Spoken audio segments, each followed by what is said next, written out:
મિત્રો લાસ્ટ લેક્ચરમાં આપણે ક્યાંથી અટકાતા જરાક ફટાફટ મને યાદ અપાઈ દો. 7મી પંચવર્ષીય યોજના.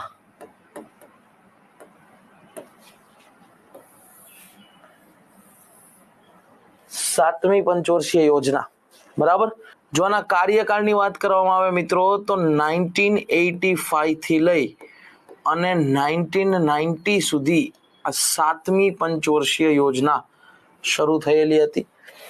7મી પંચવર્ષીય યોજનામાં મિત્રો પ્રધાનમંત્રી તરીકે તમને ખ્યાલ હશે ઇન્દિરા ગાંધીની હત્યા બાદ ભારતના સૌથી યુવાન પ્રધાનમંત્રી એટલે કે રાજીવ ગાંધી પદ ઉપર આવ્યા હતા બરાબર.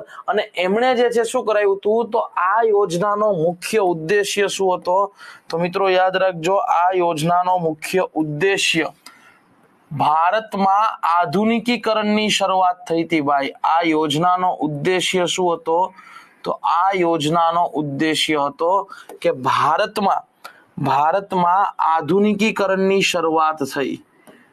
ભારતમાં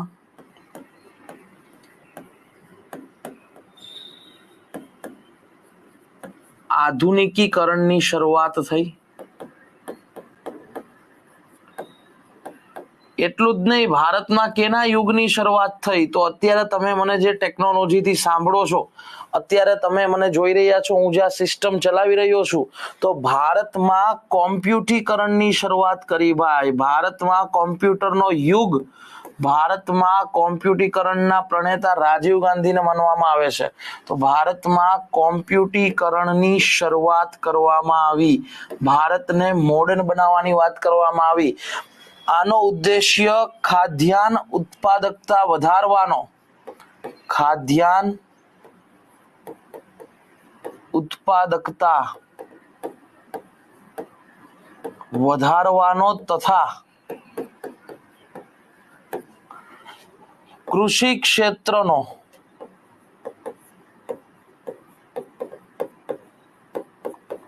વિકાસ કરવાનો હતો બરાબર. કૃષિ ક્ષેત્રના વિકાસ માટેનું આણે કામ કર્યું હતું. પછી તો મિત્રો આ યોજના અંતર્ગત યાદ રાખજો ભારતમાં રોજગાર સર્જન ઉપર ફોકસ કરવામાં આવ્યું હતું કે રોજગાર સર્જનમાં વધારો કરવો. જવાહર રોજગાર યોજના શરૂ કરેલી હતી ભાઈ, રોજગાર સર્જનમાં વધારો કરવો બરાબર. હવે જો મિત્રો વાત કરીએ લક્ષ્ય કેટલો રાખ્યો હતો તો યાદ રાખજો 7મી પંચવર્ષીય યોજના માટે લક્ષ્ય રાખવામાં આવ્યું હતું કે ભારત દર વર્ષે બરાબર મિત્રો આમાં લક્ષ્ય રાખવામાં આવ્યો તો 5.0%. જ્યારે લક્ષ્યની પ્રાપ્તિ કેટલાની થઈ તો લક્ષ્યની પ્રાપ્તિ થઈ હતી 6.0%. એટલે લક્ષ્ય રાખેલો હતો 5%, જ્યારે અચીવમેન્ટ થઈ હતી 6%. બરાબર. તો એનો મતલબ કે આ યોજના સફળ ગણવામાં આવશે કે નિષ્ફળ ગણવામાં આવશે તો કે આ યોજના, આ 7મી પંચવર્ષીય યોજના એક રીતે સફળ પંચવર્ષીય યોજના હતી. પરંતુ મિત્રો તમે જો આ વર્ષ કયું આવ્યું 1990નું, એટલે આ મિત્રો યોજના પૂરી થતા ભારત ઉપર લેણ દેણની તુલાના સંકટની શરૂઆત થઈ ગઈ હતી. બેલેન્સ ઓફ પેમેન્ટનું ક્રાઇસિસ થવા માંડ્યું હતું. એક બાજુ ભારતનું દેવું વધી રહ્યું હતું અને બીજી બાજુ ભારત પાસે જેટલા પણ સંસાધનો હતા, જેટલા પણ ફોરેન રિઝર્વ હતા એ ઘટી રહ્યા હતા. એક સમય એવો આવ્યો કે આપણી પાસે ખાલી અઠવાડિયા સુધી ચાલે એટલું જ ફોરેન રિઝર્વ હતું. આપણે આયાત કરવી પડતી હતી તો આપણી પાસે ચૂકવણી માટે અઠવાડિયા જેટલું ચાલે ને એટલું જ ફોરેન રિઝર્વ હતું.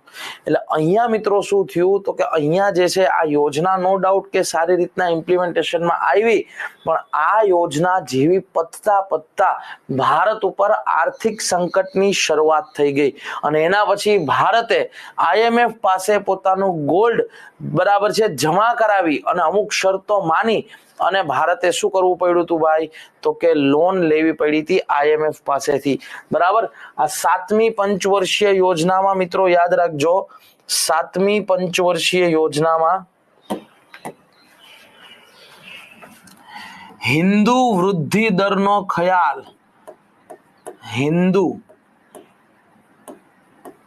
વૃદ્ધિ દર નો ખ્યાલ બરાબર છે, રજૂ કરવામાં આવ્યો હતો. આ ઘણી એક્ઝામમાં પૂછાઈ ગયું છે. હિન્દુ વૃદ્ધિ દર કોણે રજૂ કર્યો હતો? તો મિત્રો હિન્દુ વૃદ્ધિ દરનો ખ્યાલ જે છે એ પ્રોફેસર રાજકૃષ્ણા દ્વારા રજૂ કરવામાં આવ્યો હતો. પ્રોફેસર રાજકૃષ્ણા દ્વારા આ જે છે રજૂ થયેલો હતો. મિત્રો યાદ રાખજો, આ કોઈ ધર્મ સાથે સંબંધિત નથી. ભલે આગળ નામ હિન્દુ છે તો એવું નથી હિન્દુ વૃદ્ધિ દર ધર્મ સાથે સંબંધિત છે, નહીં. આ જે છે એ ધર્મ સાથે આને કાંઈ લેવા દેવા નથી, ધર્મ સાથે સંબંધિત નથી. તો આ હિન્દુ વૃદ્ધિ દર કે છે શું? તમને હિન્દુ વૃદ્ધિ દરનો મતલબ શું થાય? તો હિન્દુ વૃદ્ધિ દરનો મતલબ થાય કે ભારતનો ભલે નો ડાઉટ કે પંચવર્ષીય યોજનાએ ટાર્ગેટ આવો બધો અચીવ કરી લીધો, પણ હકીકતે ભારતનો ગ્રોથ રેટ એ અતિશય નીચો છે. ભારતની વિકાસનો વૃદ્ધિ દર અતિશય નીચો છે, એને કહેવાય છે હિન્દુ વૃદ્ધિ દર. તો હિન્દુ વૃદ્ધિ દરનો મતલબ શું થાય? તો હિન્દુ વૃદ્ધિ દર એટલે ભારતની વૃદ્ધિનો દર અતિશય નીચો હોવો, તો એને કહેવાય છે હિન્દુ વૃદ્ધિ દર. એટલે ક્યારેય તમને એક્ઝામમાં પૂછાય કે હિન્દુ વૃદ્ધિ દર જે છે એ કોઈ ધર્મ સાથે સંબંધિત છે તો ના પાડી દેવાની, ભલે આગળ હિન્દુ છે પણ આ કોઈ ધર્મ સાથે સંબંધિત નથી. તો આ શું દર્શાવે છે? તો આ દર્શાવે છે કે ભારતની વૃદ્ધિનો દર અતિશય કેવો છે? તો કે નીચો છે. બરાબર. તો આ યાદ રાખજો. કોણે આ ઉદાહરણ આપેલી છે? તો પ્રોફેસર રાજકૃષ્ણા દ્વારા આ ઉદાહરણા જે છે રજૂ કરવામાં આવી હતી. બરાબર. કયા મોડલ ઉપર આ આધારિત હતી? તો 7મી પંચવર્ષીય યોજના જ્હોન ડબલ્યુ મિલર મોડલ ઉપર આધારિત હતી. ભાઈ, જ્હોન ડબલ્યુ મિલર મોડલ ઉપર આધારિત હતી.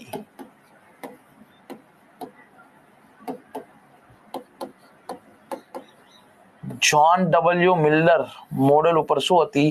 તો કે આ યોજના આધારિત હતી. ડન. હવે આ યોજનાની સિદ્ધિઓ જોઈ લઈએ. બરાબર. તો હવે આની આપણે સિદ્ધિઓની વાત કરી લઈએ.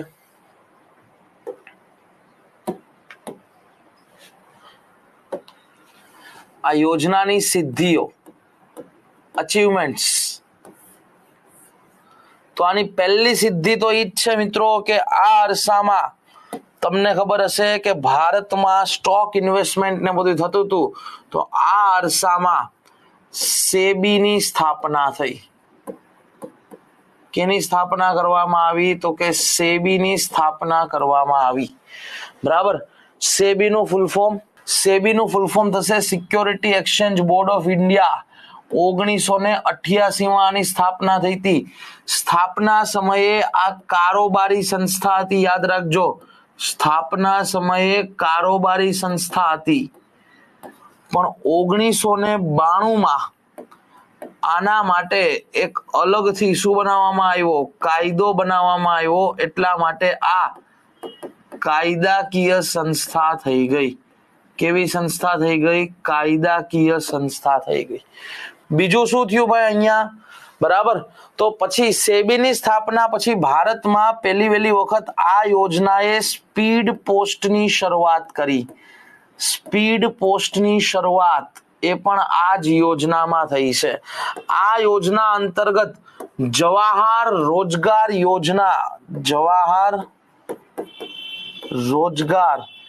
યોજના અથવા જવાહર રોજગાર કાર્યક્રમો શરૂ કરાયા.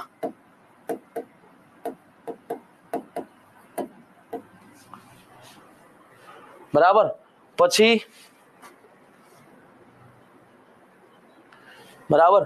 શું કરવામાં આવ્યું? તો પછી ભારતમાં કોમ્પ્યુટર અને ટેકનોલોજી ના વિકાસ પર ધ્યાન કેન્દ્રિત કરાયું. કોમ્પ્યુટર અને ટેકનોલોજીના વિકાસ પર ધ્યાન કેન્દ્રિત કરાયું. તો આ બધી જે છે 7મી પંચવર્ષીય યોજનાની સિદ્ધિઓ છે. આ સ્ટેટમેન્ટ પૂછાઈ ગયું છે એટલે યાદ રાખજો. કઈ પંચવર્ષીય યોજનાથી ભારતે આધુનિકીકરણના દોરની શરૂઆત કરી, કોમ્પ્યુટરીકરણના દોરની શરૂઆત કરી, ટેકનોલોજીના વિકાસની વાત કરી?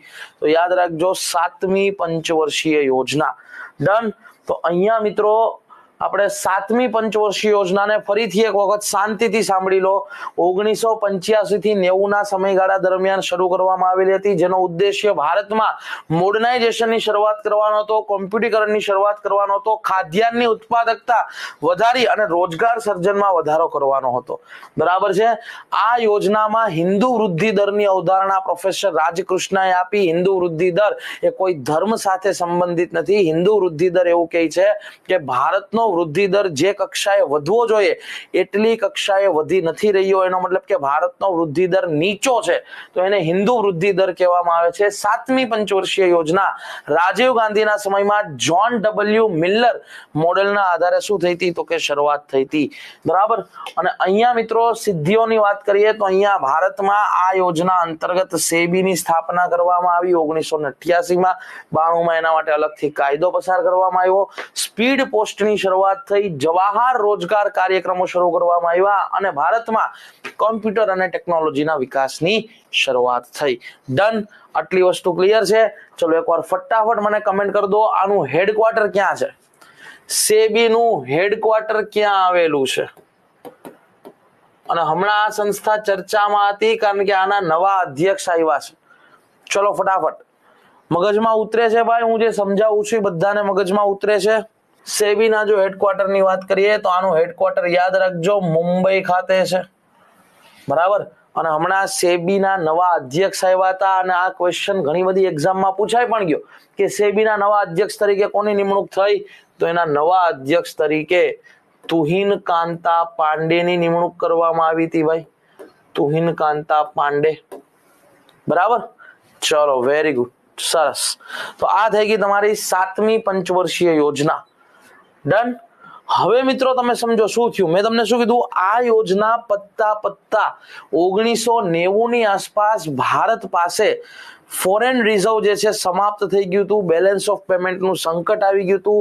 ભારત પાસે જે છે એ ખાદ્યાન્ન મગાવવા માટે અથવા પેટ્રોલિયમ મગાવવા માટે પૈસા નતા, એટલે ભારતે લોન લેવી પડી. ભારત કોની પાસે ગયું? IMF પાસે ગયું. એટલે પછી શું નક્કી કરવામાં આવ્યું? તો 1990ની પંચવર્ષીય યોજના જ્યારે પૂરી થઈ એટલે ભારતમાં પેલા વાતાવરણ કેવું હતું એ હું તમને કહું કે 1990ની આસપાસ ભારતનું વાતાવરણ, અહીંયા મિત્રો તમે સમજો, 1990ની આસપાસ ભારતની પરિસ્થિતિ શું હતી? જો બેકગ્રાઉન્ડના આધારે સમજશો ને, બેકગ્રાઉન્ડના આધારે જનરલી કોઈ સમજાવતું નથી ભાઈ. હું તમને એકદમ પૃષ્ઠભૂમિ ત્યારે એ સમયની સ્થિતિ સમજાવું તો જેથી તમને ખ્યાલ પડે કે આવો નિર્ણય કેમ લીધો. તો 1990ની આસપાસ ભારતની પરિસ્થિતિ શું હતી? તો 1990ની આસપાસ પહેલું ભારતમાં રાજનૈતિક અસ્થિરતા હતી. રાજનૈતિક અસ્થિરતાનું વાતાવરણ હતું. હવે રાજનૈતિક અસ્થિરતાનો મતલબ વારંવાર કેન્દ્રમાં સત્તા પરિવર્તન થતી હતી. ઘડીક ચંદ્રશેખરની સરકાર, ચંદ્રશેખર બાબુની સરકાર બને, બરાબર, નરસિંહ રાવ આવ્યા એટલે વારંવાર મોરચા દળની સરકાર બની. એટલે અહીંયા શું થયું? ભારતે 2 વર્ષમાં 3 પ્રધાનમંત્રી ફેરવી નાખ્યા ભાઈ. 3 પ્રાઇમ મિનિસ્ટર 2 વર્ષમાં બદલાઈ ગયા. એટલે વિચારો કેટલી અનસ્ટેબિલિટી, પોલિટિકલ અનસ્ટેબિલિટી હશે. બરાબર. આ પહેલી પરિસ્થિતિ. બીજું, આ સમયે ભારત પાસે ફોરેન રિઝર્વ એકદમ ડાઉન થઈ ગયું હતું. તો એનો મતલબ કે ભારતમાં રાજનૈતિક સંકટ તો હતું જ, સાથે સાથે ભારતમાં આર્થિક સંકટ પણ હતું. આર્થિક સંકટ પણ હતું અને એની સાથે સાથે બાકીની બધી આ સમસ્યા તો ઊભી ને ઊભી જ હતી ભાઈ. 1990-91 નો સમય યાદ કરો તો બરાબર છે, આજુબાજુના પાડોશી રાષ્ટ્રો સાથેનો સંઘર્ષ આ પણ ચાલુ હતો. એટલું જ નહીં, ભારતમાં ગરીબી, બેરોજગારી, અસમાનતા આ બધી પરિસ્થિતિ પણ હતી જ. એટલે એનો મતલબ કે આ કેવું સંકટ હતું? તો કે સામાજિક સંકટ હતું. તો હવે અહીંયા મિત્રો તમે સમજો કે 1990-91 ની આસપાસ ભારતમાં એક બાજુ રાજનૈતિક સંકટ હતું, એક બાજુ આર્થિક સંકટ હતું, એક બાજુ પાડોશી રાષ્ટ્રો સાથેના સંકટો હતા અને એક બાજુ સામાજિક સંકટ હતું. એટલે ભારતનો આ જે છે પીરિયડ એ અતિશય ક્રુશિયલ પીરિયડ માનવામાં આવે છે કે અહીંયા ભારતે એકદમ ફૂકીને પગલા જે છે એ ભરવાના હતા. બરાબર. તો એટલા માટે પછી સરકારે નક્કી કર્યું કે આપણે શું કરીએ ભાઈ, તો કે પંચવર્ષીય યોજના, 8મી પંચવર્ષીય યોજના નથી લાવવી, આપણે એક વર્ષના એન્યુઅલ પ્લાન લઈને આવીએ, એક વર્ષની વાર્ષિક યોજનાઓ લઈને આવીએ, જેથી કરીને પછી પાછી નોર્મલ કન્ડિશન થાય ત્યારે પાછી પંચવર્ષીય યોજના લાવશું. એટલે પંચવર્ષીય યોજના ફરી એક વખત ડિસકન્ટિન્યુ કરવામાં આવી. ક્યારે? તો કે 1990 બાદ. તો 1990 બાદ શું લઈને આવવામાં આવ્યું ભાઈ? તો કે એન્યુઅલ પ્લાન, વાર્ષિક યોજનાઓ જે છે લાવવામાં આવી. 1990 બાદ વાર્ષિક યોજનાઓ લાવવામાં આવી. હવે આ વાર્ષિક યોજનાઓ જે છે બરાબર એ કયા વર્ષ માટે હતી? તો આ એન્યુઅલ પ્લાન જે છે એમાંથી એક વાર્ષિક યોજના 1990 થી 91 સુધી હતી અને એક વાર્ષિક યોજના 1991 થી 1992. 92 માં ફરીથી પાછી પંચવર્ષીય યોજના આવી જશે. બરાબર. એટલે ફરીથી વાર્ષિક યોજનાઓ જે છે એ લાવવામાં આવી હતી 1990, 91 અને 91, 92 માં. અહીંયા મિત્રો જે છે મેઇન ઉદ્દેશ્ય આનો શું હતો? તો અહીંયા મુખ્ય ઉદ્દેશ્ય એવું નહોતો કે આપણે એટલો વૃદ્ધિ દર હાસિલ કરી લેવો છે, નહીં. કારણ કે અહીંયા એટલા બધા સંકટ છે, તો અહીંયા આપણે અસ્તિત્વ ટકાવી રાખવું છે આપણું. અહીંયા આપણે ખાલી સર્વાઈવલ કરવું છે, આપણે વધારે કાંઈ નથી કરવું ભાઈ. બરાબર. એટલે અહીંયા મિત્રો યાદ રાખજો, મેઇન ટાર્ગેટ આ લોકોએ શું રાખ્યો હતો? મેઇન ટાર્ગેટ હતો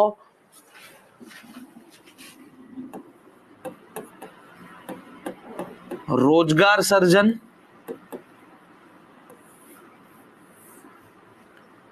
અને અસ્તિત્વ ટકાવી રાખવા માટેના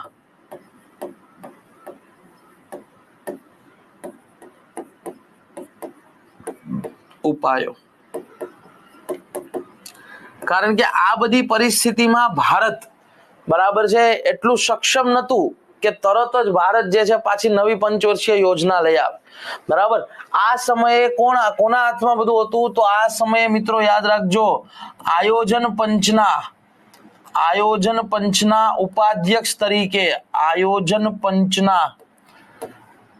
ઉપાધ્યક્ષ તરીકે સૌથી સારું કામ કોણે કર્યું હતું? તો આ એ જ વ્યક્તિ છે જે ભવિષ્યમાં, જે બરાબર છે ભૂતકાળમાં આ યોજના આવી ત્યારે ભવિષ્યમાં, અને અત્યારે આપણે જોઈએ તો ભૂતકાળમાં રાષ્ટ્રપતિના પદ સુધી પહોંચેલા હતા. તો આ સમયે આયોજન પંચના ઉપાધ્યક્ષ અને જેની અધ્યક્ષતામાં વાર્ષિક યોજનાઓને બધું આવ્યું હતું એ કોણ હતું? એ હતું પ્રણવ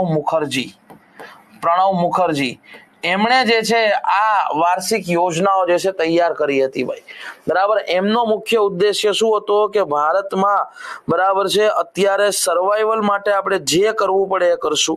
બરાબર. અને ખાસ કરીને અસ્તિત્વને ટકાવી રાખવા માટે, રોજગાર સર્જન વધારવા માટે એમણે એવું પણ કીધું કે આપણે ભારતમાં જે છે સમાજમાં પરિવર્તન કરશું. સામાજિક પરિવર્તનની પણ વાત કરી, કારણ કે સામાજિક સંકટ હતું, તો એમણે કીધું આપણે સામાજિક પરિવર્તન પણ કરશું. બરાબર. અને શું કામ સામાજિક પરિવર્તનની વાત કરી હતી? તો 1991 માં આપણે જયારે IMF પાસે ગયા તો એને શરત રાખી હતી લિબરલાઇઝેશન, પ્રાઇવેટાઇઝેશન અને ગ્લોબલાઇઝેશન. એટલે ભારતમાં LPG રિફોર્મ આવ્યા હતા. તો સ્વાભાવિક છે જ્યારે વૈશ્વિકીકરણ આવે, વિશ્વની સંસ્કૃતિ સાથે તમે જોડાવ, ત્યારે તમારા સમાજમાં શું આવવાનું છે? પરિવર્તન આવવાનું છે. એટલે યાદ રાખજો 1990-91 ની આસપાસ LPG ની શરૂઆત થઈ હતી. બરાબર. તો આ હતી મિત્રો વાર્ષિક યોજના, કે જેમાં ખાસ તો 1990-91 ની આસપાસનું આ જે બધું છે 91-92 ની આસપાસના તમારે LPG રિફોર્મ વિશે તમારે યાદ રાખવાનું છે. પણ આપણે LPG ને ડિટેલમાં ભણશું. બરાબર. તો આ શું થઈ ગઈ? તો આ તમારી વાર્ષિક યોજના થઈ ગઈ, જે 90 થી 91 અને 91 થી 92 વચ્ચે આવી. એના પછી ભારતની પરિસ્થિતિ થોડીક નોર્મલ થઈ, તો એના પછી ભારતે જે છે ફરીથી પંચવર્ષીય યોજના જે છે શરૂ કરી.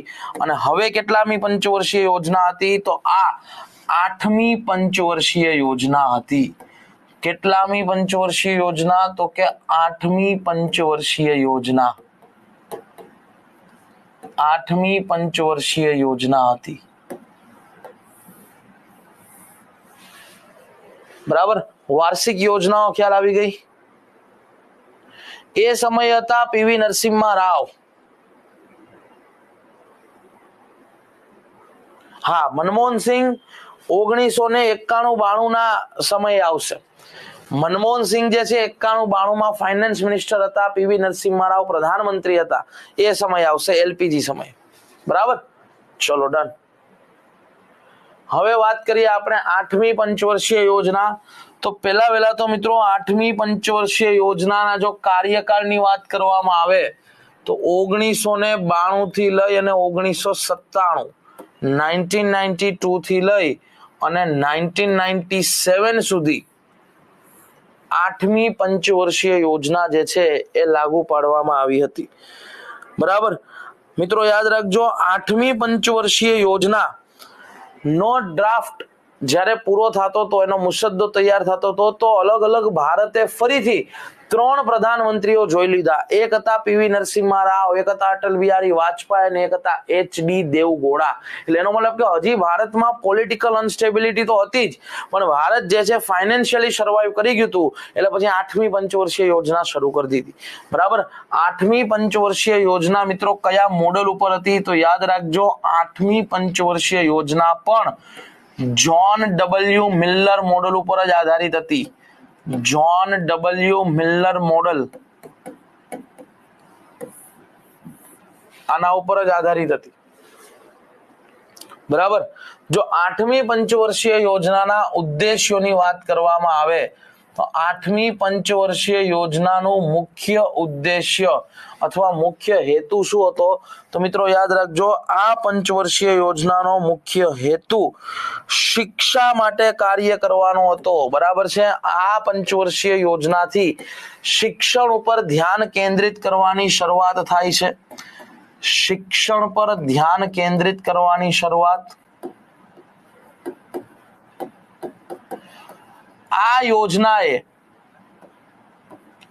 યોજનાએ માનવ સંસાધનના વિકાસની વાત કરી છે ભાઈ. Human resource. બરાબર. 8મી પંચવર્ષીય યોજના એવું કહે છે કે જો મનુષ્યને તમે પ્રોપર એને સ્કિલ આપો છો, તમે એને પ્રોપર એજ્યુકેશન આપો છો, તમે એને સારી હેલ્થ ફેસિલિટી આપો છો, તો એ જ મનુષ્ય તમારા માટે શું બનીને ઉભરશે? તમારું સંસાધન થઈને બનશે ભાઈ. બરાબર. એટલે અહીંયા માનવ સંસાધનના ડેવલપમેન્ટની વાત કરવામાં આવી હતી, માનવ સંસાધનના વિકાસની વાત કરવામાં આવી હતી. અહીંયા બરાબર છે, લોકોના પોષણ સ્તરને સુધારવાની વાત કરવામાં આવી હતી, લોકોને ખાદ્ય સુરક્ષાની વાત કરવામાં આવી હતી. બરાબર. એટલે આનો ઉદ્દેશ્ય લોકોને ખાદ્ય સુરક્ષા અને એમને પોષણક્ષમ આહાર આ આપવાનો પણ હતો ભાઈ. ફૂડ સિક્યોરિટી મળવી જોઈએ, પણ ખાદ્યાન્ન કેવું મળવું જોઈએ? પોષણયુક્ત મળવું જોઈએ. અત્યારે પણ સરકાર જો કેના ઉપર ફોકસ કરે છે? તો રાષ્ટ્રીય પોષણ મિશન શરૂ કર્યું છે. બરાબર. એનો મેઇન ઉદ્દેશ્ય શું છે ભાઈ? કે એનો મેઇન ઉદ્દેશ્ય એ જ છે કે ભાઈ બરાબર છે, લોકોને પોષણક્ષમ આહાર મળવો જરૂરી છે. કારણ કે અત્યારે કેવું થાય છે, અત્યારે જે છે એ આપણે જે ફાસ્ટ ફૂડ ને જંક ફૂડમાં ને એમાં એટલા બધા નીકળી ગયા છે કે એના કારણે પોષણક્ષમ આહાર નથી થતો, ને એના કારણે આવનારી જે પેઢીઓ જે છે એના ઉપર જે છે સંકટ જે છે બનેલું છે. એટલા માટે સરકારનો પણ મેઇન ઉદ્દેશ્ય બરાબર છે પોષણ ઉપરનો છે ભાઈ. બરાબર. મિત્રો યાદ રાખજો, અહીંયા શું છે ભાઈ ખબર? આ પંચવર્ષીય યોજના જે છે એને જ્હોન ડબલ્યુ મિલરના મોડેલનાથી તો ઓળખવામાં આવે જ છે, પરંતુ આ સમયે જે છે ને ભાઈ નરસિંહ રાવ અને બરાબર છે સાથે સાથે મનમોહન સિંહ એ એક્ટિવ હતા, તો એટલા માટે આને રાવ મનમોહન મોડલ તરીકે પણ ઓળખવામાં આવે છે.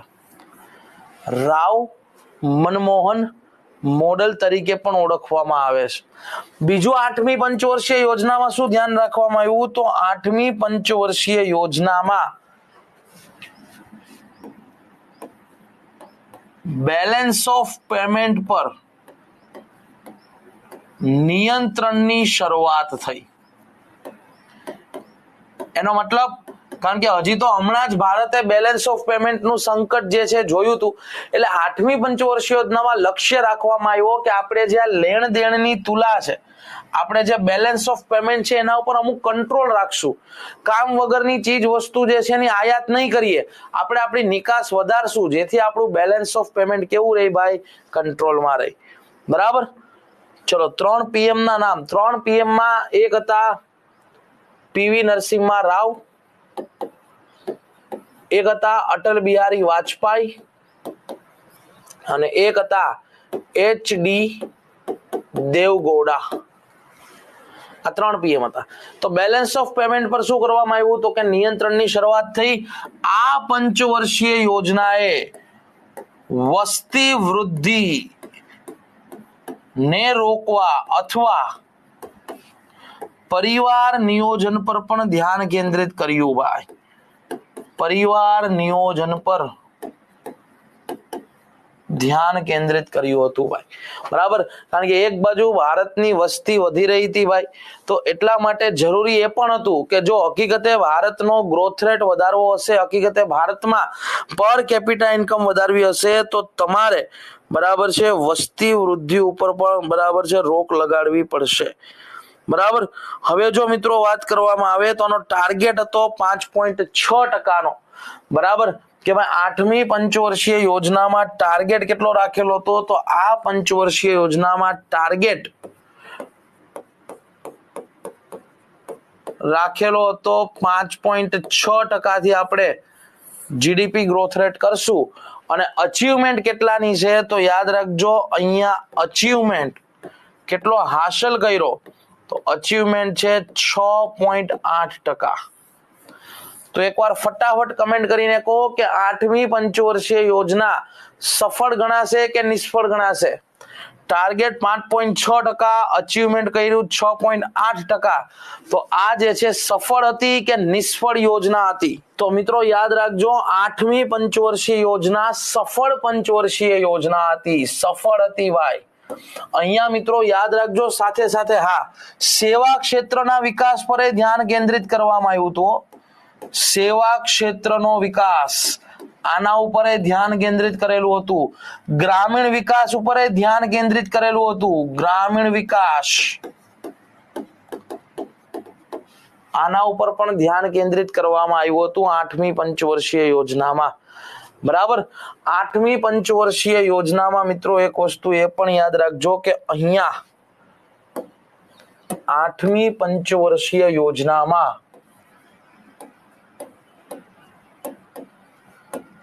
સમાયોજનની નીતિ અપનાવવામાં આવી હતી. હવે આ સમાયોજનનો મતલબ શું છે? તો મિત્રો યાદ રાખજો, સમાયોજનનો મતલબ થશે કે સ્થિરતા સાથે વિકાસ. કારણ કે ભારતની પરિસ્થિતિ કેવી હતી ભાઈ? અનસ્ટેબલ હતી. એટલે અહીંયા જે છે એ પણ ધ્યાન રાખવામાં આવ્યું કે આપણે સ્ટેબિલિટીની સાથે ડેવલપમેન્ટ કરશું, સ્થિરતા સાથે વિકાસની વાત કરશું. બરાબર. યસ. જો મિત્રો વાત કરીએ 8મી પંચવર્ષીય યોજનાની સિદ્ધિઓ શું હતી, તો આમાં જે છે વધારે યાદ નહીં રાખવાનું, પણ 8મી પંચવર્ષીય યોજનામાં 2-4 વસ્તુ તમારે યાદ રાખવાનું છે. પહેલું કે ભાઈ મેં તમને અહીંયા શું કીધું કે શિક્ષણ પર ધ્યાન કેન્દ્રિત કરવામાં આવ્યું. તો હું આની સિદ્ધિમાં પહેલું જ શિક્ષા માટે શું કર્યું હતું? તો ઓપરેશન બ્લેક બોર્ડ શરૂ કર્યું હતું ભાઈ. જો તમને સિદ્ધિઓ લખાવું તો 8મી પંચવર્ષીય યોજનામાં પહેલા વહેલા શું કરવામાં આવ્યું હતું? તો આ યોજનામાં પહેલા વહેલા ઓપરેશન બ્લેક બોર્ડ શરૂ કરાયું.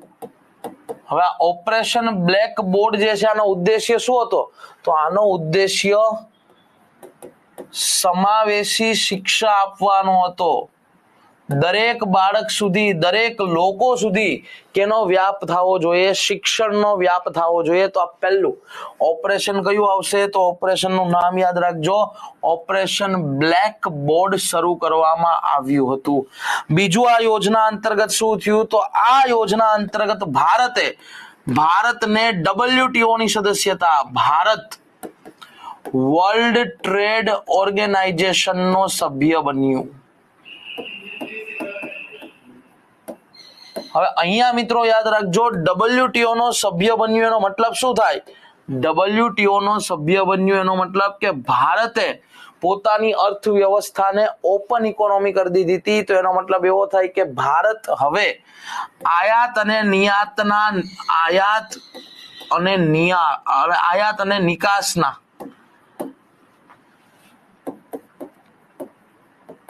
નિયંત્રણો હટાવી રહ્યું હતું.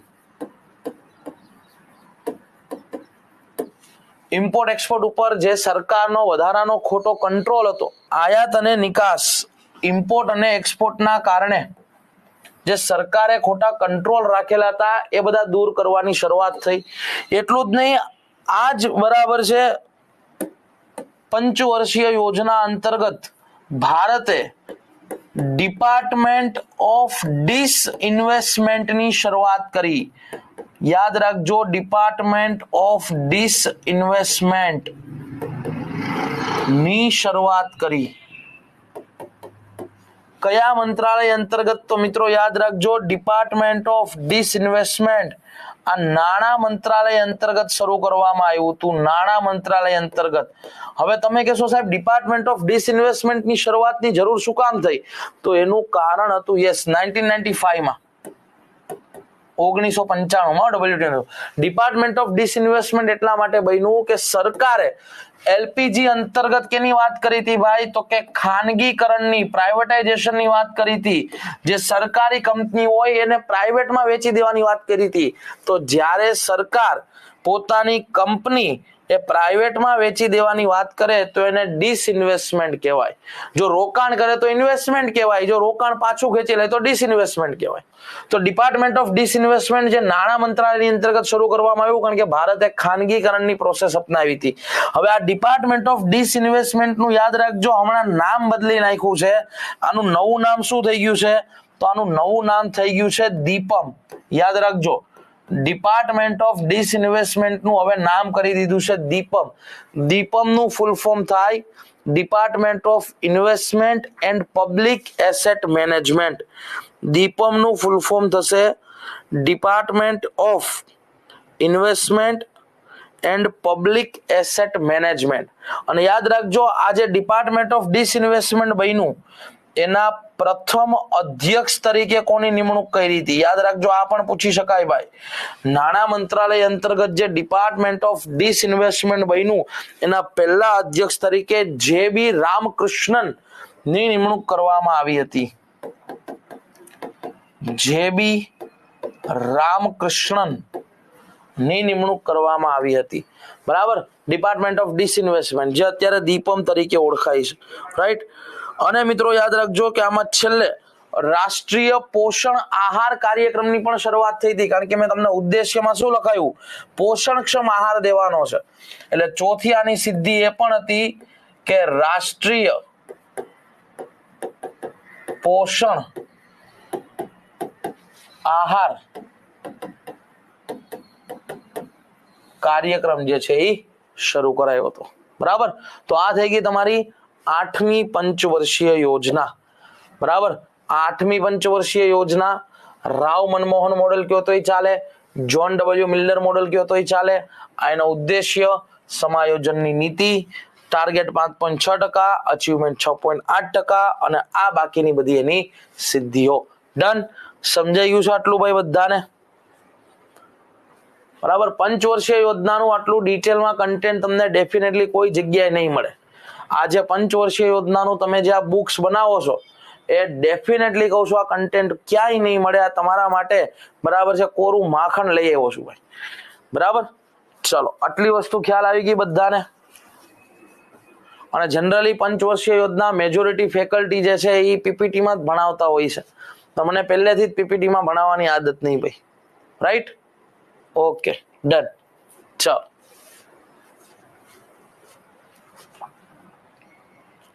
નેક્સ્ટ, એના પછી આપણે જશું 9મી પંચવર્ષીય યોજના ઉપર. બરાબર, 9મી પંચવર્ષીય યોજના.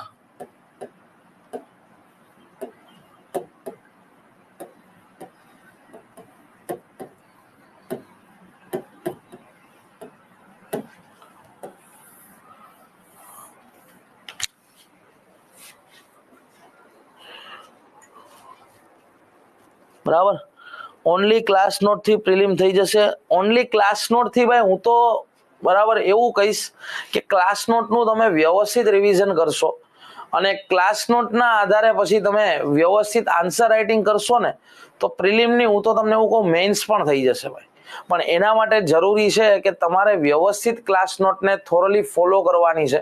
અહીંયા હું જે વસ્તુ લખું છું, હું જે વસ્તુ સમજાવું છું, જો આમાંથી ઘણા બધા વિદ્યાર્થીઓને મને ગમે કે હું કંઈક બોલી ગયો હોય ને મેં બોર્ડ ઉપર ના લખ્યું ને મને પૂછે કે સર આ બોર્ડ ઉપર લખો તો, જેથી કરીને બધી જ માહિતી ઘણી વખત શું થાય કે હું બોલી જતો હોય ફ્લોમાં, હું લખતા ભૂલી ગયો, પણ એ બધી વસ્તુ પણ જો તમે નોટ ડાઉન કરશો તો ક્લાસ નોટથી પ્રિલિમ ડેફિનેટલી આરામથી ક્રેક થઈ જશે, આરામથી. અને હું તો કહું વ્યવસ્થિત આન્સર રાઇટિંગ સાથે કરશો તો મેઇન્સ પણ થઈ જશે. બરાબર, યસ, ઓકે ચલો ડન. હવે વાત કરીએ આપણે 9મી પંચવર્ષીય યોજના. તો અહીંયા મિત્રો યાદ રાખજો કે ભાઈ કાર્યકાળ શું હતો, તો અહીંયા મિત્રો કાર્યકાળ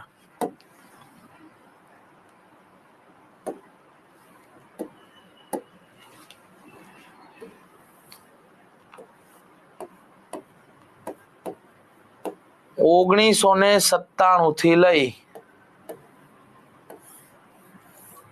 અને 2002 સુધી. દીપમ નું ફૂલ ફોર્મ લખી દઉં, જો દીપમ નું ફૂલ ફોર્મ લખી દઉં તમને. દીપમ નું ફૂલ ફોર્મ થાય department of investment and public asset management. બરાબર, હવે મિત્રો તમે જો અહીંયા જે છે ને ભાઈ આઝાદીનું 50મું વર્ષ આપણે મનાવી રહ્યા હતા. બરાબર, અહીંયા તમે જો આઝાદીનું 50મું વર્ષ હતું.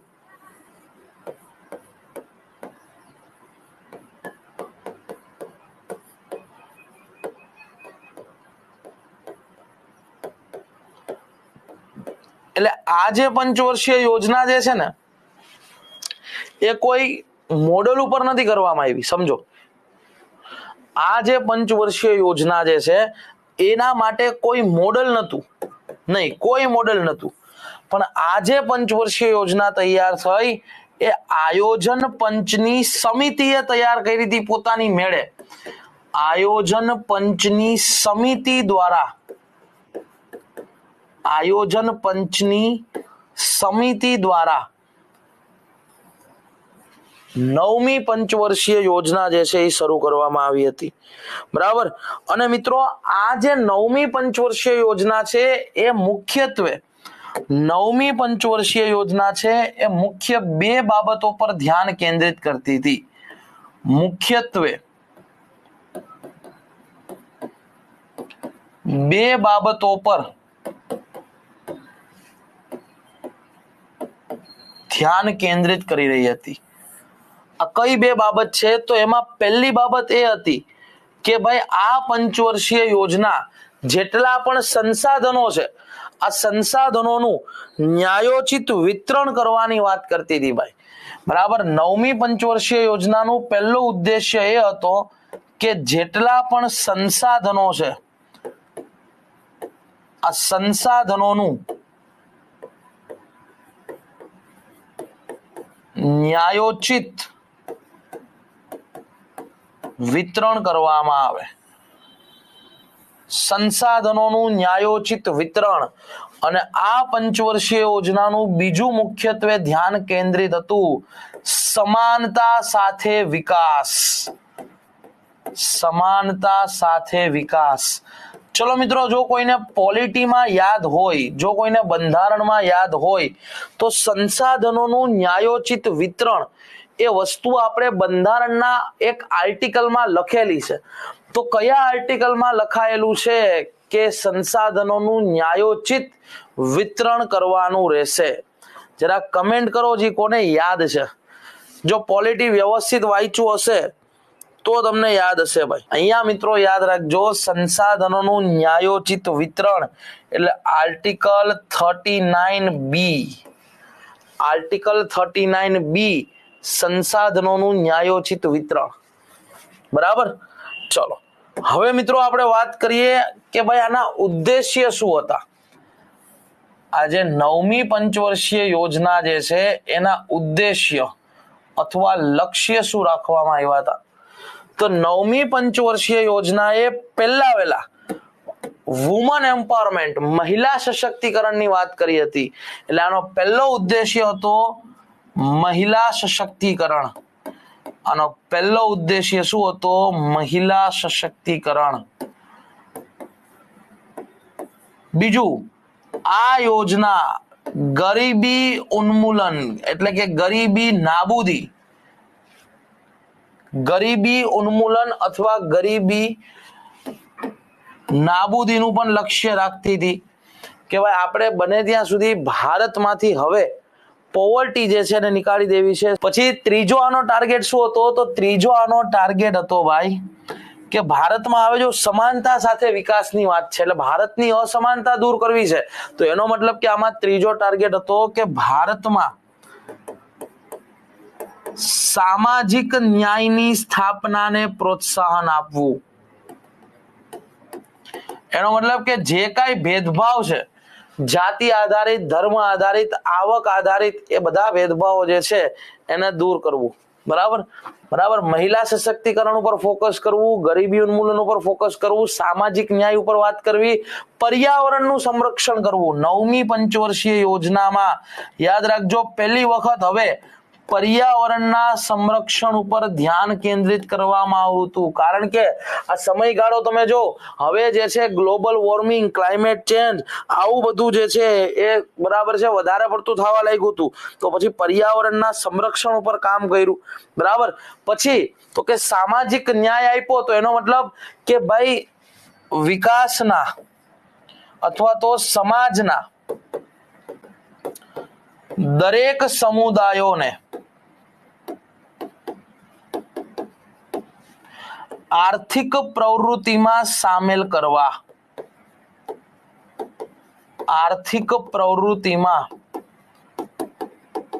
સામેલ કરવા આ પણ એક લક્ષ્ય હતું ભાઈ. બરાબર. કારણ કે તમારે અસમાનતા ઘટાડવી છે, તમારે સમાનતા સાથે વિકાસ કરવો છે, તો સમુદાયમાં સમુદાયના જેટલા પણ લોકો છે એ બધા લોકો જો ઇકોનોમિકલ એક્ટિવિટીઝ, આર્થિક પ્રવૃત્તિઓમાં સામેલ થશે તો જ એ લોકોનો વિકાસ થશે. બરાબર. અને આનો હજી એક ઉદ્દેશ્ય હતો કે ભાઈ ધીરે ધીરે આત્મનિર્ભરતાની પ્રાપ્તિ કરવી.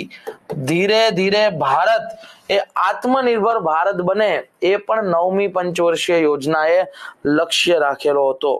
જો મિત્રો વાત કરીએ તો ટાર્ગેટ જે છે પેલા 7% રાખવામાં આવ્યો હતો, પછી ઘટાડીને 6.5% કરી દીધો. જોજો આમાં એક આવો ઇન્સિડન્ટ બન્યો. આ એવી પંચવર્ષીય યોજના છે કે જ્યારે લાગુ પડી ને ત્યારે પહેલા આનો ટાર્ગેટ નક્કી કરવામાં આવ્યો હતો 7%, કે ભાઈ આપણે 7%ના દરે વિકાસ કરશું.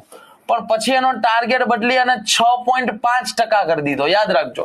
એટલે કે 7% માંથી ઘટાડી અને 6.5%, અડધો ટકા ટાર્ગેટ ઓછો કરી નાખ્યો કે ભાઈ કદાચ ખોટું અચીવ ના થાય અને પછી લોકો સામે નીચું જોવા જેવું થાય. એટલે ટાર્ગેટ 7 માંથી કેટલો કરી દીધો? 6.5. પણ મિત્રો અચીવમેન્ટની વાત કરીએ તો શું લાગે ટાર્ગેટ ઘટાડ્યા પછી પણ થયું હશે? તો કે નહીં. અચીવમેન્ટ જે છે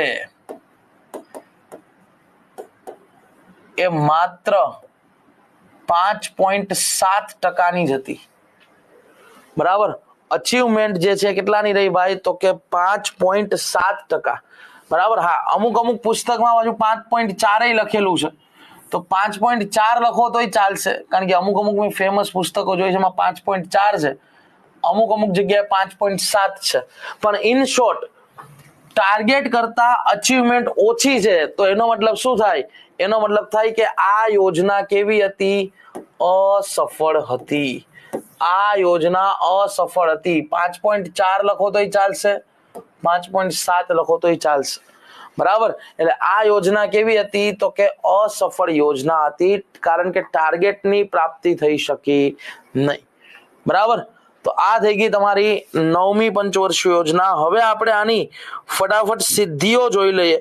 બરાબર, કે શું કામ કર્યું હતું. તો મિત્રો, 5મી પંચવર્ષીય યોજનાએ મુખ્યત્વે 5 ક્ષેત્રો ઉપર, સોરી, 9મી પંચવર્ષીય યોજનાએ મુખ્યત્વે 5 ક્ષેત્રો ઉપર ફોકસ કર્યું હતું. જો 9મી પંચવર્ષીય યોજના 97 થી 2002 માં આવી હતી, આઝાદીનું વર્ષ આપણે 50મું મનાવતા હતા, કોઈ મોડલ નથી, આયોજન પંચની સમિતિ દ્વારા તૈયાર કરવામાં આવી હતી. આયોજન પંચે સંસાધનોનું ન્યાયોચિત વિતરણ અને સમાનતા સાથે વિકાસની વાત કરી, જેનો મેઇન ઉદ્દેશ્ય વુમન એમ્પાવરમેન્ટને આગળ વધારવું, મહિલા સશક્તિકરણ ઉપર ફોકસ કરવું, ગરીબી ઉન્મૂલન કરવું, સામાજિક ન્યાયની સ્થાપના કરવી, પર્યાવરણનું સંરક્ષણ કરવું, સમાજના દરેક સમુદાયને ઇકોનોમિકલ એક્ટિવિટીઝ, આર્થિક પ્રવૃત્તિમાં સામેલ કરવા અને આત્મનિર્ભરતા તરફ જવું. ટાર્ગેટ 7%, પછી પાછળથી ઘટાડીને 6.5%, જ્યારે અચીવમેન્ટ 5.4%ની હતી.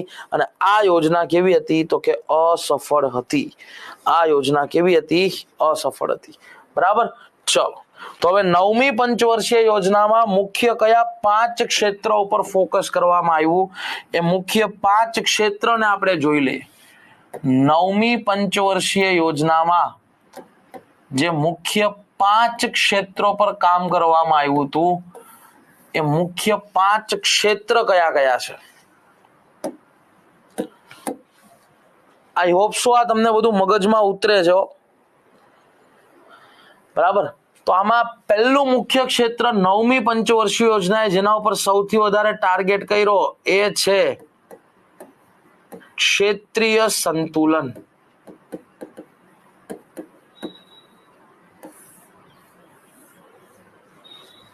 બરાબર. બીજું જે છે એ છે આત્મનિર્ભરતા. ચલો, ક્ષેત્રીય સંતુલનનો મતલબ શું થાય? તો ક્ષેત્રીય સંતુલનનો મતલબ શું થાય? તો કે ભાઈ ભારતના, બરાબર, ક્ષેત્રીય સંતુલન, જો ચેરમેન હંમેશા કોણ હોય? જો યાદ રાખજો, આયોજન પંચમાં હંમેશા જ્યારે કોઈ આવી પંચવર્ષીય યોજનાની સમિતિ બનતી હોય તો એની અધ્યક્ષતા પ્રધાનમંત્રી જ કરતા હોય. બરાબર. કારણ કે આ 5 વર્ષના ભારતના ભવિષ્ય માટેનો રોડમેપ હતો. બરાબર. એટલે પ્રધાનમંત્રી જ હોય મિત્રો. બરાબર. ચલો, ક્ષેત્રીય સંતુલનનો મતલબ શું થાય ભાઈ? તો કે દેશના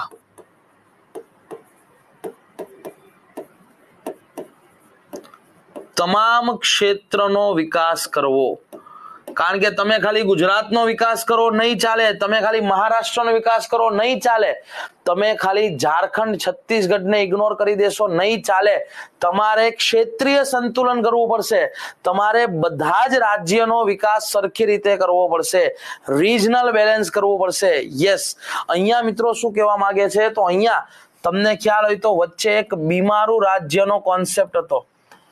જો તમને ખબર હોય તો બીમારું રાજ્ય, આ બીમારું રાજ્યમાં બિહાર, મધ્યપ્રદેશ, રાજસ્થાન અને ઉત્તર પ્રદેશનો સમાવેશ થતો હતો. બરાબર. આ રાજ્યો એવા છે કે જેનો જીડીપી ગ્રોથ રેટ હંમેશા નેગેટિવમાં હોય, જ્યાં વસ્તી બહુ વધારે હોય, જ્યાં સંસાધનોનો દુરુપયોગ વધારે થતો હોય. બરાબર. એટલે અહીંયા મિત્રો જે છે શું થાય? તો કે બીમારું રાજ્ય ભારતની જીડીપીને નેગેટિવ રીતે અસર કરતા હતા. બરાબર. ત્યારે આ કોન્સેપ્ટ આવ્યો હતો બીમારું. પણ હવે તો આ કોન્સેપ્ટ જતો રહ્યો છે, કારણ કે બધા રાજ્યોનો સરખો વિકાસ થાય છે.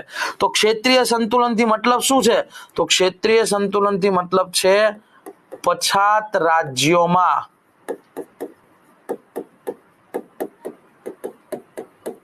રોકાણ વધારવું.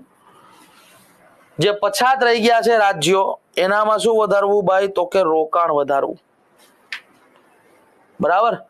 હા, રિજનલ બેલેન્સનો મતલબ જ એ થાય કે તમે ગુજરાતનો જે રીતે વિકાસ કરો છો એ જ રીતે તમારે ઝારખંડનો વિકાસ કરવાનો છે, તમે જે રીતે મહારાષ્ટ્રનો વિકાસ કરો છો એ જ રીતે તમારે નાગાલેન્ડનો વિકાસ કરવાનો છે. તો એને શું કહેવાય? એને ક્ષેત્રીય સંતુલન કહેવાય. બરાબર. એના પછી આત્મનિર્ભરતાની પ્રાપ્તિ કરવી હતી. તો આત્મનિર્ભરતા આપણે કયા ક્ષેત્રમાં જોતું હતું?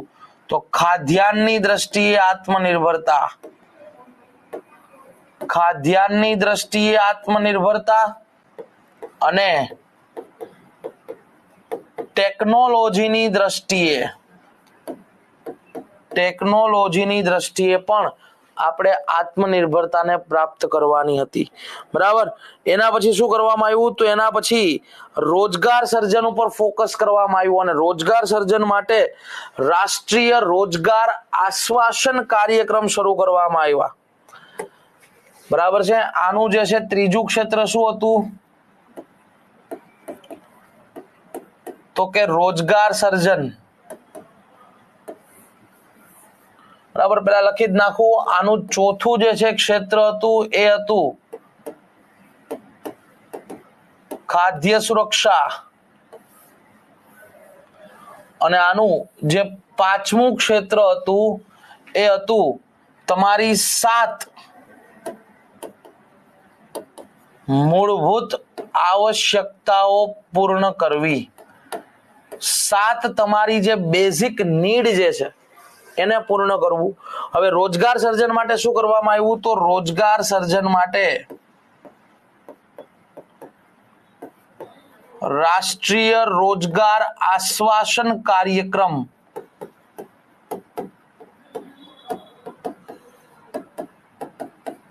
શરૂ કરવામાં આવ્યો. ભાઈ કે દરેક લોકોને આપણે શું આપશું? તો કે રોજગાર આપશું. એટલે રોજગાર આશ્વાસન યોજના શરૂ કરવામાં આવી, કાર્યક્રમ શરૂ કરવામાં આવ્યા. ખાદ્ય સુરક્ષા માટે શું કર્યું? તો આ તમે સમયગાળો જો ભાઈ, આ તમે સમયગાળો જો 1997 થી 2002 ની આજુબાજુ. તો ખાદ્ય સુરક્ષા પ્રોપર લોકોને મળી રહે એટલા માટે પબ્લિક ડિસ્ટ્રીબ્યુશન સિસ્ટમ પીડીએસ ની વ્યવસ્થા શરૂ કરવામાં આવી, જેને આપણે સસ્તા ભાવની અનાજની દુકાન કહીએ છીએ. બરાબર. તો આ પીડીએસ ની વ્યવસ્થા જે છે એ પણ શરૂ કરવામાં આવી હતી. બરાબર. બીજું, હવે તમારી જે આ 7 મૂળભૂત આવશ્યકતા છે, બરાબર, આ 7 મૂળભૂત આવશ્યકતા, તો એનો પેલા તો ઉદ્દેશ્ય શું હતો? 7 મૂળભૂત આવશ્યકતાઓનો તો એનો ઉદ્દેશ્ય એ હતો કે તમારું જીવન ધોરણનું સ્તર ઊંચું આવે, તમારું જીવન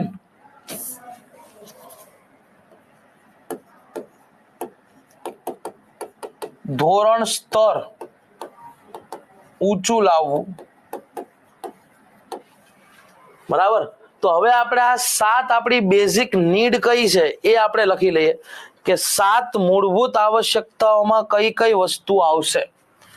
બરાબર. તો હેડિંગ મારજો 7 મૂળભૂત આવશ્યકતા કે જે તમારા સ્ટાન્ડર્ડ ઓફ લિવિંગ માટે, તમારા જીવન ધોરણ માટે સૌથી અગત્યની અને સૌથી મહત્વની છે એવી 7 મૂળભૂત આવશ્યકતાઓ કઈ છે? બરાબર. તો પહેલું તો એ જ છે ભાઈ કે તમારે સામાન્ય રીતે દરેક નાગરિકો સુધી પીવાનું શુદ્ધ પાણી પહોંચવું જોઈએ અને એ પણ નળથી પહોંચે તો વધારે સારું. હર ઘર નલ સે જલ શક્તિ મિશન અહીંયા જો હજી પણ શરૂ છે. બરાબર. બીજું તો કે ભાઈ ખાસ કરીને બાળકો માટે, બરાબર છે, પ્રાથમિક સ્વાસ્થ્ય જે છે એ અતિશય સારું હોવું જોઈએ. યુવાનો માટે અને બધા માટે ખરું, એટલે કે મેઇન પ્રાથમિક સ્વાસ્થ્યમાં સુધાર. બરાબર. ત્રીજું, દરેક લોકોને આહાર જોતો હોય તો આહાર કેવો? તો ભાઈ પોષણયુક્ત ખોરાક.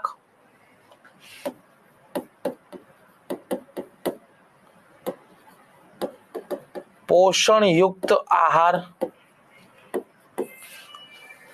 બરાબર.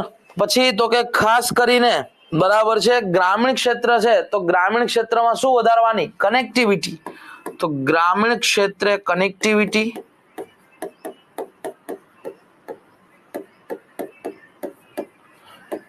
બીજું શું જોતું હોય તો બધા લોકોને રહેવા માટે ઘર જોતું હોય તો ખાસ કરીને ગરીબો માટે આવાસ, ગરીબ અથવા પછાત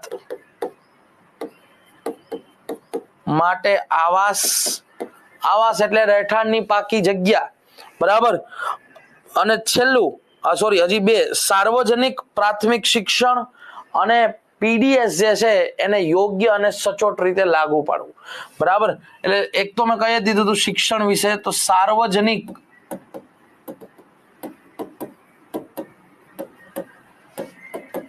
પ્રાથમિક શિક્ષણ અને સાતમું પીડીએસ ને સચોટ અને યોગ્ય રીતે લાગુ પાડવું, બરાબર. તો આ જે છે એ લોકોની 7 મૂળભૂત આવશ્યકતાઓ છે, જેના ઉપર કઈ પંચવર્ષીય યોજનામાં ધ્યાન કેન્દ્રિત કરવામાં આવ્યું, તો જેના ઉપર 9મી પંચવર્ષીય યોજનામાં ધ્યાન કેન્દ્રિત કરવામાં આવ્યું. ડન. તો આ થઈ ગઈ તમારી 9મી પંચવર્ષીય યોજના, કે જેની અંતર્ગત આ 5 ક્ષેત્રો ઉપર ફોકસ થયું. એની અંતર્ગત આપણે 7 તમારી મૂળભૂત આવશ્યકતાઓ જોઈ. ડન. ચલો, સરસ. હવે હેડિંગ આપો ભાઈ, 10મી પંચવર્ષીય યોજના.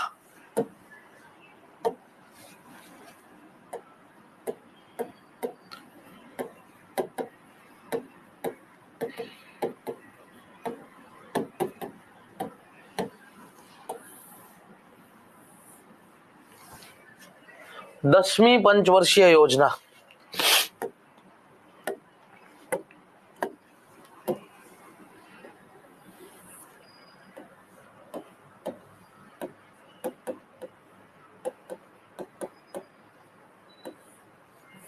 આનો કાર્યકાળ શું આવશે ભાઈ, તો કે 10મી પંચવર્ષીય યોજના જે છે એ 2002 થી લઈ અને 2007 સુધી જે છે એ શરૂ કરવામાં આવેલી હતી.